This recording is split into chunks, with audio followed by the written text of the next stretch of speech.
Some people think marriage means they own everything their children own. My mother-in-law Eleanor learned the hard way that trying to claim my beach house, and my entire private beach, was a very expensive mistake. But to understand how everything exploded that fateful weekend, you need to know how it all began. I'm Olivia Morgan, 33 years old, and this is the story of how my mother-in-law's attempt to steal my beach house revealed not just her latest scheme, but decades of secrets she'd rather keep buried. Growing up in Crystal Cove, I spent every possible moment by the ocean. My father ran a small real estate agency specializing in beach properties, and I'd tag along on his showings, learning the business while falling in love with coastal living. He taught me that beachfront property wasn't just about luxury, it was about preserving something precious for future generations. Anyone can build a house, he'd say, watching the sunset over the water, but a true home grows from the land it's built on. Remember that, Olivia. I took those lessons to heart. After college, I worked for several major development firms, learning the industry inside and out. At 25, I started Morgan Sustainable Properties, focusing on eco-friendly luxury developments. My father's connections and my innovative approach to environmental preservation helped us grow rapidly. That's how I met Michael, my husband. He was presenting research on coral reef preservation at a coastal development conference where I was speaking about sustainable luxury housing. We bonded over our shared love of the ocean and vision for responsible development.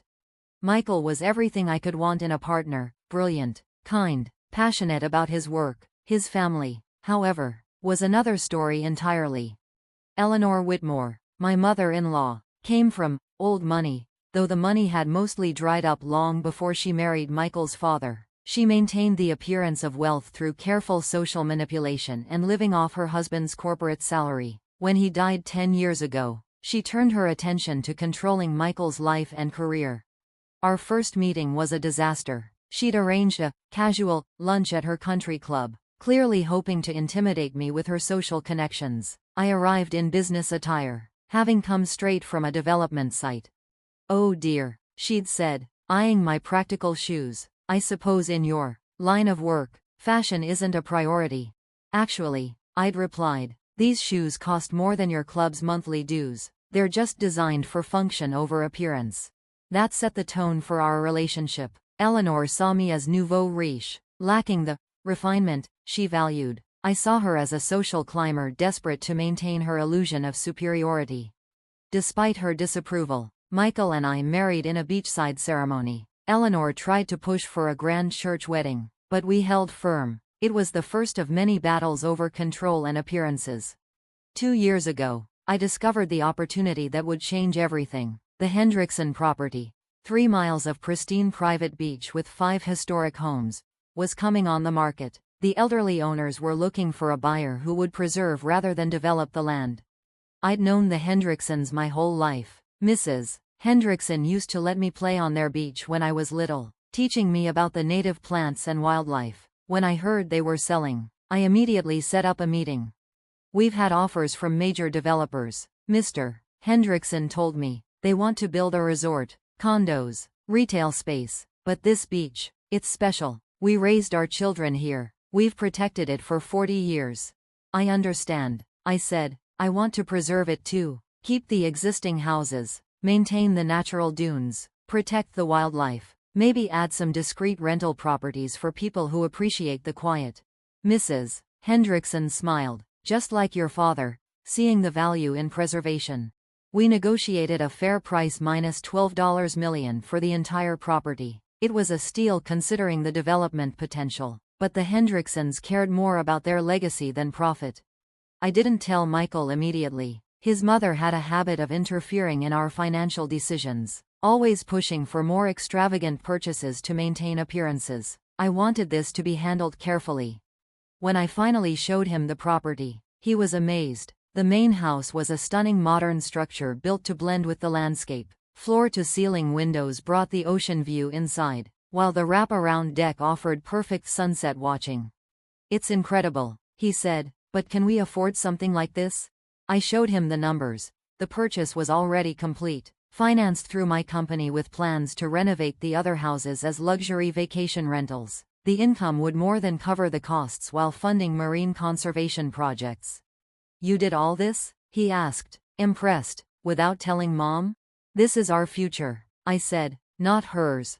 We moved in a month later. The other houses needed work, but the main house was perfect. I set up my office overlooking the water, while Michael created a small research station to monitor the local marine life. That's when Eleanor's interference began. At first, she was thrilled. Finally, her son had a suitable home for entertaining. She started showing up unannounced with her social circle, treating our house like her private club. I tolerated it initially. The house was large enough that we could avoid her groups, and Michael was happy seeing his mother enjoying herself, but Eleanor kept pushing boundaries. She redecorated rooms without asking, replaced my carefully chosen sustainable furniture with gaudy antiques, and criticized everything from our choice of wine to the local wildlife. "Seabirds are so common," she'd complain. "Can't we do something about them?" The protected species nesting on our beach were apparently beneath her standards. Then she started scheduling events without consulting us. Charity luncheons, garden club meetings, even wedding receptions for her friends' children. She'd simply announce that 50 people would be arriving on Saturday, expecting us to accommodate her plans. "Mom," Michael finally protested, "you need to ask before planning events here." "Don't be silly, darling," she replied. "This is a family home. I'm simply helping you use it properly." That should have been our warning sign. Eleanor didn't see our home as our property. In her mind, anything belonging to her son belonged to her. I installed a comprehensive security system, originally intended to monitor the protected wildlife areas and ensure the safety of our rental properties. Every entrance was covered, every room secured. Eleanor complained about the cameras, but I insisted they were necessary for insurance purposes. The system proved its worth sooner than expected. We started noticing small items missing after Eleanor's visits: jewelry, artwork, small antiques. When confronted, she'd claim ignorance or suggest we were misremembering. Then larger things began disappearing: a valuable painting from the guest house, a set of first edition books from the library, my grandmother's silver service. I checked the security footage but kept my discoveries private. Eleanor was getting sloppy, confident in her ability to talk her way out of any situation. The footage showed her methodically going through our possessions when she thought no one was watching. Sometimes she'd pocket small items directly. Other times, she'd let her art dealer friend examine pieces, which would then vanish days later. But the real shock came when I discovered her gambling. The pool house cameras caught her hosting high-stakes card games, losing thousands she didn't have. She was stealing from us to pay her debts. I shared the evidence with Michael. He was devastated but not entirely surprised. "She did this after Dad died too," he admitted. "Took things from the house, claimed they were family heirlooms she was redistributing. I never proved anything." We were discussing how to handle the situation when everything came to a head. I returned early from a business trip to find Eleanor hosting her largest party yet. Cars lined our private drive, people spilled onto the protected dunes, and music blasted across the beach, disturbing the wildlife we worked so hard to protect. Eleanor was holding court on our deck, drink in hand, playing the grand dame of the estate. "Oh, darling," she trilled when she saw me. "I'm just showing the ladies from the club our family's summer estate. Did you know the Hendricksons are interested in buying one of the guest houses? I told them we could work something out." "You're trying to sell property you don't own?" I kept my voice level, but inside I was seething. "Don't be difficult, dear. This is family property now, and as the family matriarch, I have every right to." "Get out," I cut her off. My patience finally snapped. Eleanor drew herself up to her full height. "Excuse me?" I said. "Get out, all of you. This party is over." "How dare you?" Eleanor's face turned red. "This beach house belongs to the whole family," she screamed, causing several of her guests to stop and stare. That's when I noticed the sapphire necklace. I'd seen it in our security footage, Eleanor stealing it from our safe last weekend, but I'd seen it somewhere else too. I pulled out my phone and opened a different folder. Photographs from police reports of recent thefts from other luxury homes in the area. There was the necklace, listed as stolen from Eleanor's own sister during a family visit. "Eleanor," I said quietly, Before you continue screaming about family property, you might want to explain what you were doing in our master bedroom last Saturday when we were away." The color drained from her face. "Or perhaps you'd like to explain to your friends how you've been borrowing items from our house to sell to private collectors. That sapphire necklace you're wearing, for instance, isn't that the one you stole from your sister last month?" I was just stealing from your family to fund your gambling habit? Just selling stolen property to pay your debts?" Several of Eleanor's society friends gasped. The Hendricksons, who'd apparently been seriously negotiating to buy property Eleanor had no right to sell, started edging toward the door.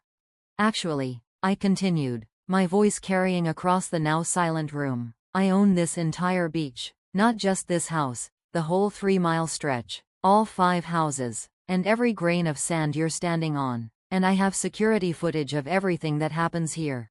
I held up my phone, showing the clear video of Eleanor entering our bedroom, opening our safe with a copied key, and helping herself to my jewelry. "Would anyone like to see what else I have on camera? The card games in the pool house where Eleanor lost thousands she didn't have, the meetings with that questionable art dealer who's been helping her fence stolen items, or perhaps her discussion with the Hendricksons about selling property she doesn't own." "You wouldn't dare," Eleanor hissed. "Michael would never allow." "I'm right here, Mom." Michael's voice came from behind her. He'd arrived home during her tirade, and I've seen all the footage. Eleanor's perfectly manicured hand flew to her throat, clutching the stolen necklace. "Michael, darling, I can explain." "Save it," he cut her off. "The police are already on their way. They're very interested in solving a string of recent thefts from luxury beach homes in the area." The party dissolved in chaos. Eleanor's society friends couldn't get to their cars fast enough, leaving half-full champagne glasses and scandalized whispers in their wake.